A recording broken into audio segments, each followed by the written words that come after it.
చేరిన ఏపీలో దొంగ ఓట్ల వ్యవహారానికి సంబంధించి ఇంకొక బ్రేకింగ్ మనకు అందుతోంది.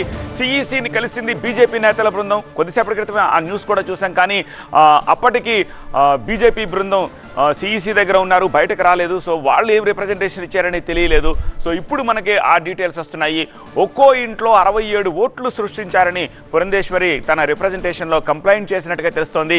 నియోజకవర్గాల వారీగా సిఈసికి ఆ డీటెయిల్స్ని ఇచ్చారట పురంధేశ్వరి. ఆధారాలతో సహా అన్ని విషయాలు ఈసీకి అందించామని చెప్పి పురంధేశ్వరి చెప్పారు. ప్రతి నియోజకవర్గంలోనూ వేల సంఖ్యలో ఇలా బోగస్ ఓట్లున్నాయని ఆమె చెప్పారు. ఏపీలో దొంగ ఓట్ల పంచాయతీ ఢిల్లీకి చేరి 3 ప్రధాన పార్టీలు పరస్పరం సిఈసికి ఫిర్యాదు చేసుకున్న విషయం తెలిసిందే. సో ఏపీ ఓట్ల జాబితాలో భారీగా అవకతవకలు జరిగాయని ఆరోపిస్తున్నారు బీజేపీ రాష్ట్ర అధ్యక్షురాలు పురంధేశ్వరి. ఇప్పుడైతే పెన్ డ్రైవ్లో ఏదైతే ఇప్పుడు ఎపిక్ కార్డ్స్ డౌన్లోడ్కి సంబంధించినటువంటి అంశాలు ఉన్న ఎంటీ ప్యానెల్స్ దగ్గరుండి ఏ విధంగా చేస్తున్నారు ఇవన్నీ కూడా ఇవాళ మేము కంప్లీట్ రుజువులతో సహా వారికి అందించడం జరిగింది. మరి ఇంతకుముందు ఆ రకంగా ఇచ్చారో లేదో మాకు తెలియదు. సో వీఆర్ హోపింగ్ డెఫినెట్గా వారు యాక్షన్ తీసుకుంటారని చెప్పి మేము భావిస్తున్నాం. అట్లీస్ట్ ఎంక్వైరీ చేస్తారని చెప్పి మేము విశ్వసిస్తున్నాం.